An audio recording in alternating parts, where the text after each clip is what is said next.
halló gracia ante los ojos del Señor. Con Dios caminó Noé, un arca de madera harás, dijo el Señor, pues un diluvio mandaré. De dos en dos los animales vienen, ya el diluvio comenzó y la puerta un ángel ya cerró, y Noé y toda su familia protegidos bajo la promesa así de salvación. Bendiciones, apreciados hermanos. La Corporación Renovación Carismática Católica y la Escuela de Misioneros Juan Pablo II continúan compartiendo con ustedes las enseñanzas del curso El poder de la fe y la oración de intercesión en los siervos de Dios en el Antiguo Testamento. Hoy meditamos el tema Oración de intercesión de los justos de la edad primitiva. Noé, primera parte. Animales que felices van, pues ya la lluvia pronto cesará y la tierra pronto sí se secará. Y un arco iris será la señal del pacto que hizo Dios con la humanidad, que nunca más con agua de diluvio la tierra se destruirá. En nuestro anterior tema estuvimos mirando a nuestros primeros padres Adán y Eva. En este del día de hoy vamos a tratar sobre Noé. ¿Quién fue Noé? Noé fue de la 10ª generación de Adán en la línea de Set. Recordemos que Adán y Eva tuvieron sus dos primeros hijos, que fue Caín y Abel, donde nos narra que Caín mató a Abel. Pero más adelante, en Génesis capítulo 5, verso 1 al 32, ahí encontramos Noé, donde nos narra concretamente esta historia de los otros hijos que tuvieron Adán y Eva. Su padre fue Lamec y le dio el nombre Noé, que es asociado con descanso, con la esperanza que un día él trajera alivio a la tierra que fue maldecida por la desobediencia de Adán. Génesis 5:29 y Génesis 3:17 al 19. Pero bendita con la venida del Salvador. O sea, la tierra fue maldecida por la caída de Adán, pero a la vez más adelante sería bendecida con la venida del Salvador Jesucristo, de acuerdo a lo que nos narra Génesis 3:15. Noé fue de acuerdo con la Biblia y el Tanaj. ¿Qué es el Tanaj? El conjunto de los 24 libros de la Biblia hebrea del judaísmo. O sea, antes que nuestra Biblia que conocemos, existía el Tanaj, que era esa recopilación de esos 24 libros del hebreo, con lo cual los judíos estudiaban en la Torá y todo lo demás. Junto con su esposa, sus hijos, Sem, Cam y Jafet, y sus nueras, uno de los 8 supervivientes del gran diluvio desatado por Dios para destruir a todos los seres vivientes como consecuencia del pecado. Según las Escrituras, fue el 10º y último de los superlongevos patriarcas, o sea, de los más antiguos, de los más que vivieron años. De estos patriarcas antediluvianos, o sea, que vivieron antes del diluvio. Nace 600 años antes del diluvio universal y murió 300 años después del diluvio a la edad de 950 años.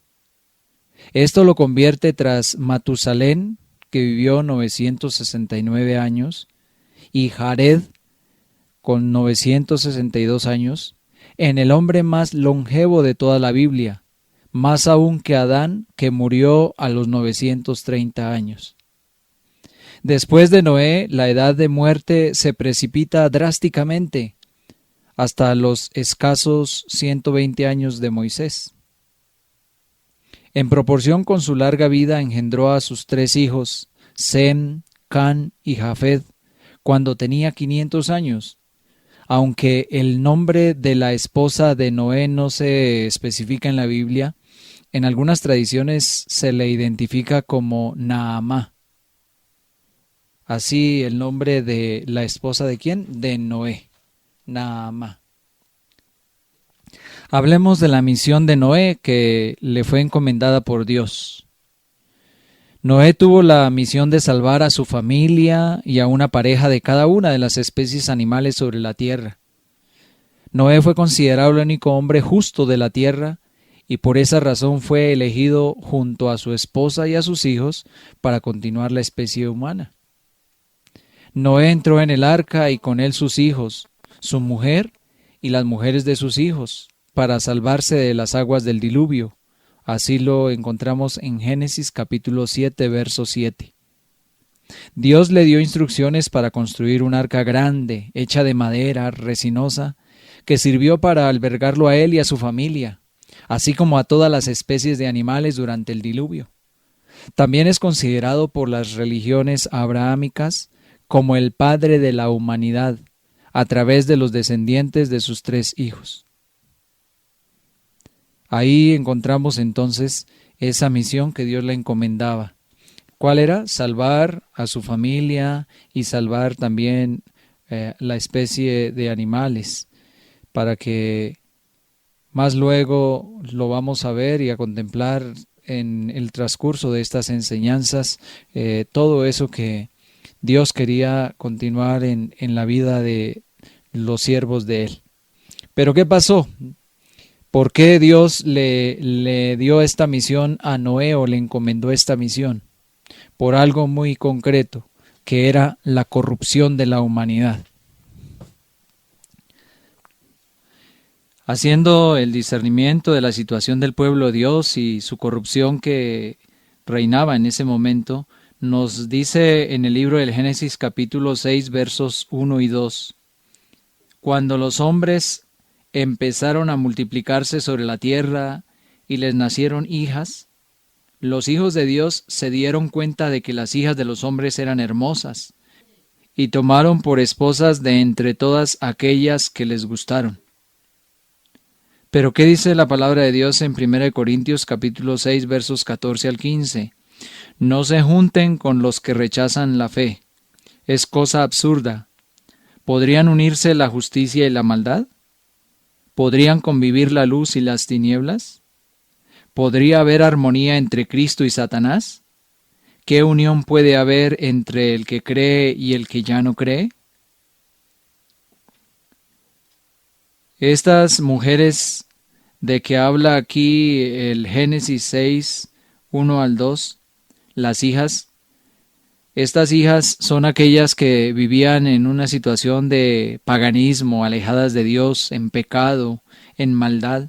Sin embargo, lograron vivir su vida con los hijos de Dios, los que seguían a Dios, y más luego nos vamos a dar cuenta cómo los corrompieron también a ellos.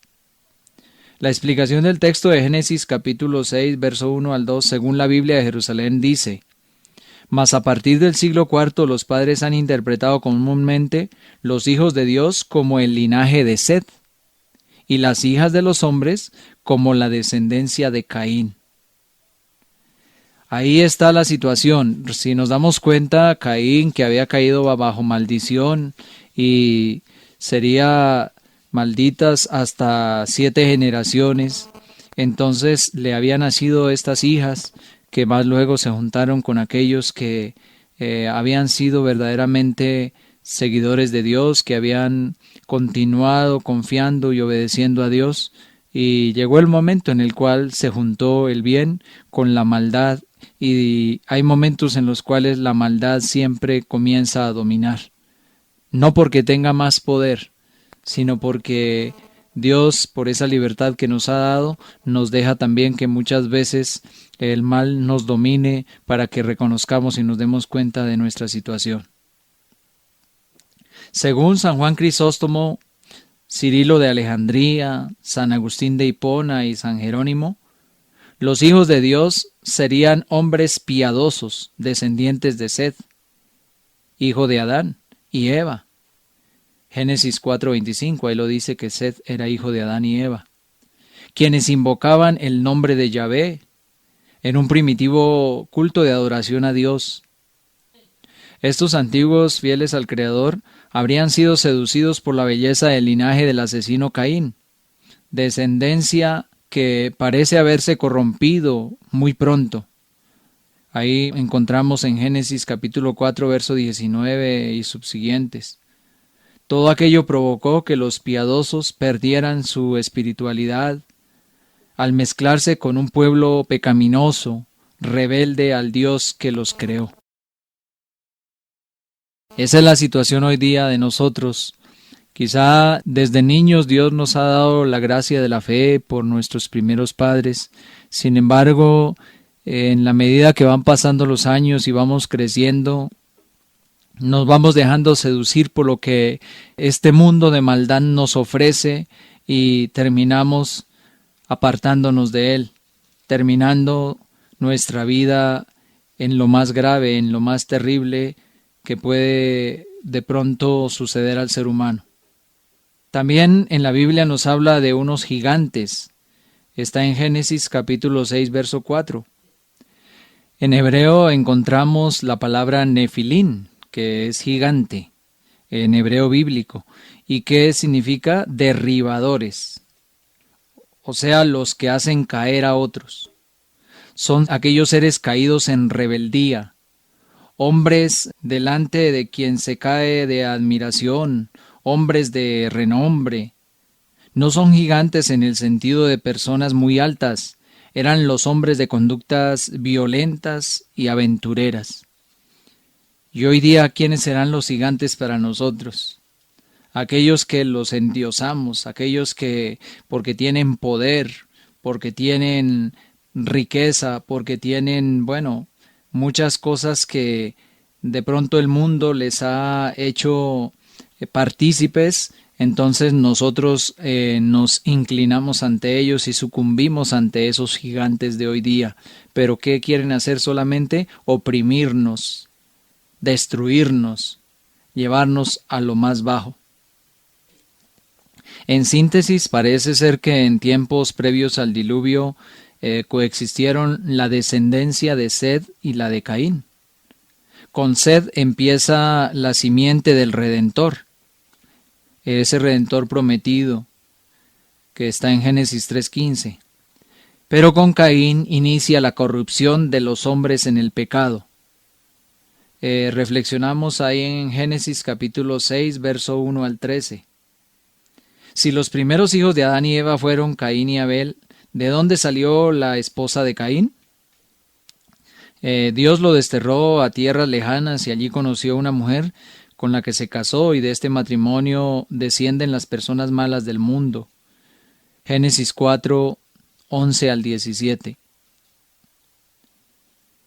En esta época de maldad desenfrenada que encontramos en Génesis capítulo 6, verso 11 al 13 y Génesis 6 del 5 al 7, Dios se cansó de ver un mundo lleno de pecado, de maldad, y como que dijo, basta ya.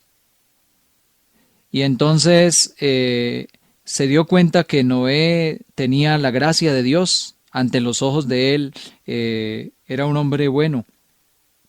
Ahí lo dice Génesis capítulo 6, verso 8. Era un varón justo, irreprochable en su generación, alguien que camina con Dios.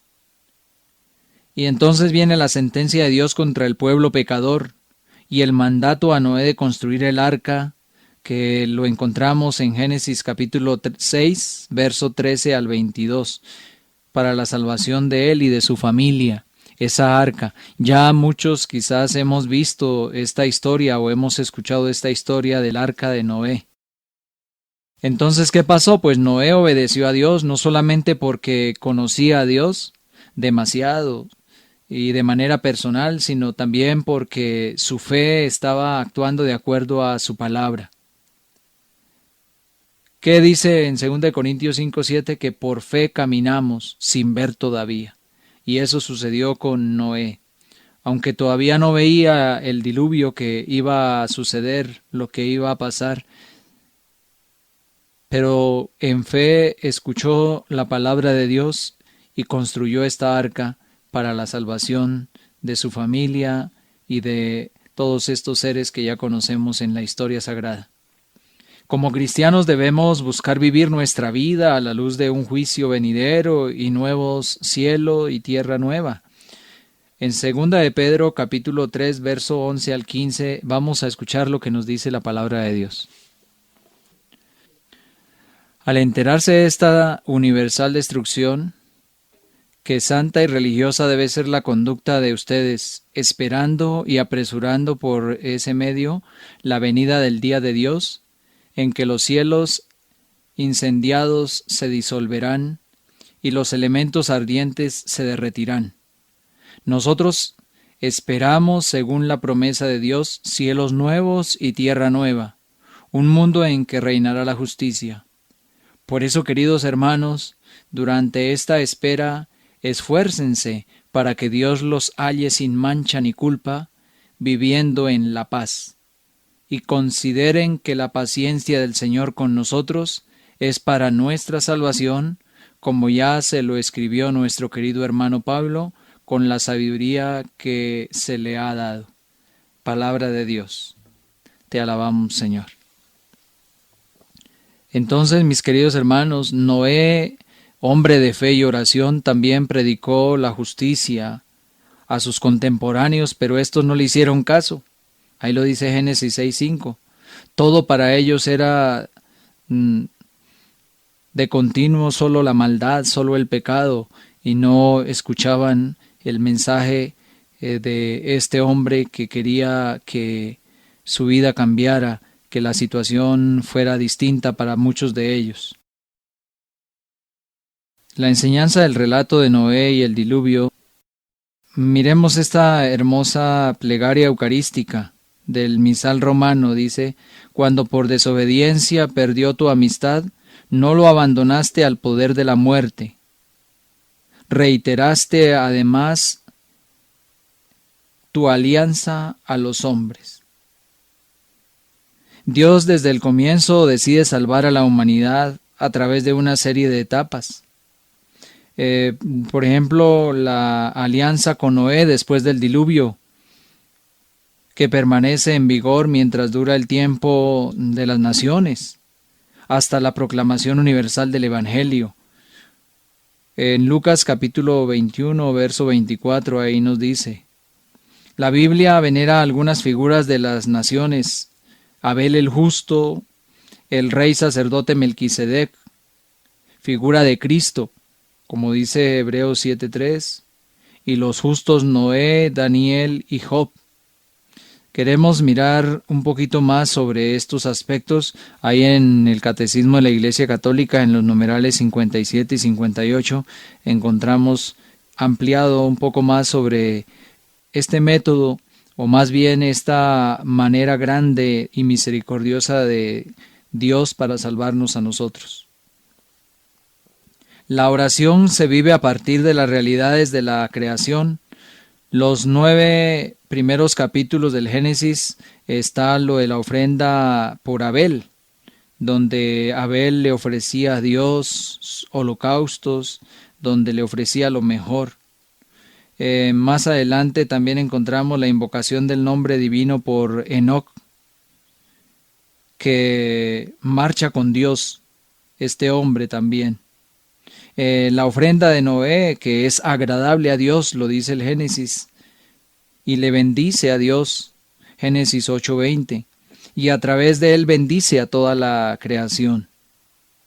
Entonces estamos mirando, vea, estas oraciones, este momento de intercesión, porque en síntesis en nuestro libro está tratando sobre el poder de la oración de intercesión, y lo estamos mirando a través de estos hombres del Antiguo Testamento que también a lo largo de su vida estaban intercediendo, estaban orando, estaban ofreciendo a Dios sacrificios de una manera distinta a como hoy día nosotros lo hacemos, pero sin embargo era agradable a los ojos de Dios también en aquellos momentos.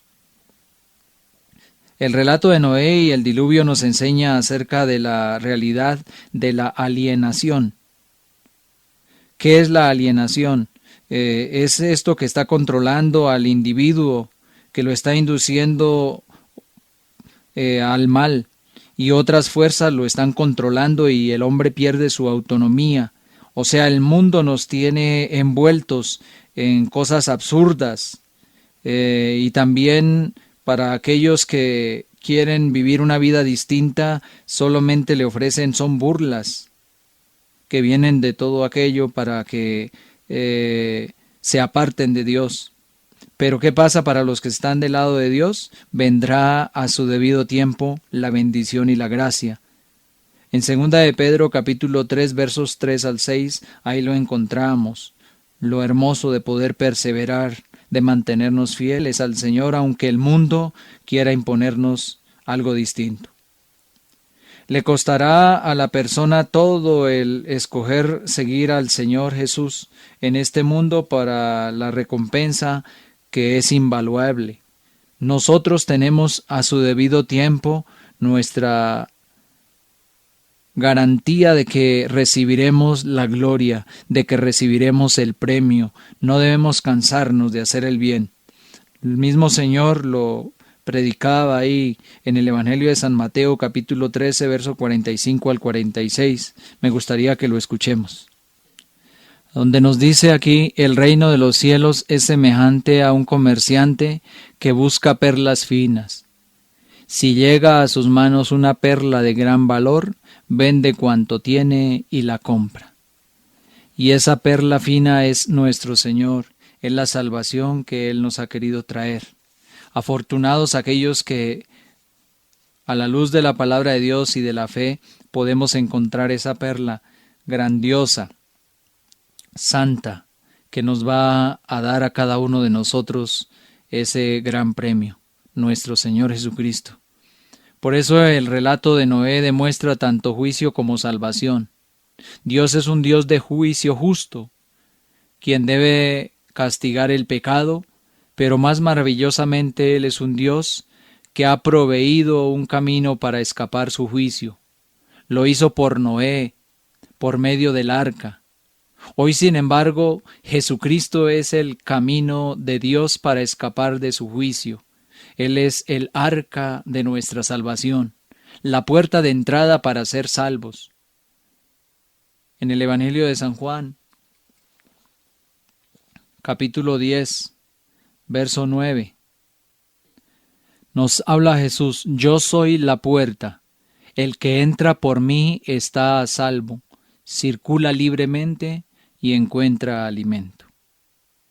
Qué hermoso saber que siempre tenemos con Él la garantía de que no nos va a faltar lo necesario para nuestra subsistencia aquí en este mundo, pero también para poder ganar la vida eterna. En el Evangelio de San Juan, capítulo 3, verso 18, también nos dice la palabra de Dios: para quien cree en Él no hay juicio, porque Cristo será el que nos defiende, porque Cristo es el que nos da la garantía de nuestra salvación cuando estamos con Él y aferrados a Él. En Hechos 17:31 nos dice la palabra de Dios que Dios ha fijado un día en el cual juzgará al mundo con justicia por medio de un hombre, al cual resucitó y nos dio pruebas de ello por medio de Él. Entonces, mis queridos hermanos, estamos en el tiempo presente en el cual Cristo nos quiere justificar, pero tenemos que decir no a lo que el mundo nos ofrece. Por tanto, nosotros también, teniendo en derredor nuestro tan grande nube de testigos, despojémonos de todo peso y del pecado que nos asedia, y corramos con paciencia la carrera que tenemos por delante, puestos los ojos en Jesús, el autor y consumador de la fe, el cual, por el gozo puesto delante de Él, sufrió la cruz, menospreciando el oprobio, y se sentó a la diestra del trono de Dios. Nos dice en Hebreos 12, del 1 al 2. Por eso la época en que vivió Noé no dista de ser una radiografía o una copia de lo que vemos hoy en nuestro mundo.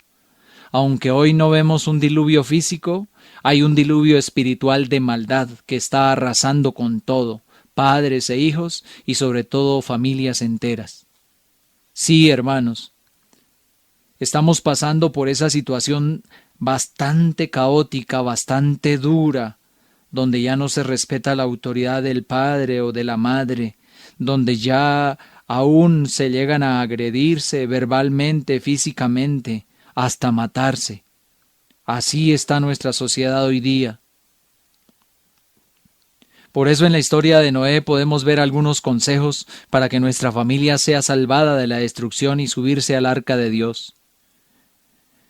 En Medellín, capítulo 1, verso 3, allá este documento, esta conferencia, dice los obispos: me parece lógico que si alguien quiere que haya un cambio en cualquier lugar, tiene que comenzar por sí mismo. O sea, ese es el primer consejo. El cambio tiene que comenzar por mí mismo, por la primera persona que desea ese cambio. En Hechos 16:31 también lo expresaba la palabra de Dios y nos lo dice hoy a cada uno de nosotros: cree tú en el Señor Jesús y serán salvos tú y tu familia, o sea, primero yo. Así como lo decía Josué en 24:15, por mi parte, mi familia y yo serviremos al Señor. O sea, hay un propósito donde yo comienzo a ser ejemplo, a ser testimonio. Y el cambio comienza por ti mismo. Estar bien yo mismo. Noé era un hombre que estaba bien, hasta caminaba con Dios y eso lo reflejaba en su familia. Entonces, mis queridos hermanos, no debemos esperar a que otros estén bien. El que tiene que comenzar a estar bien soy yo.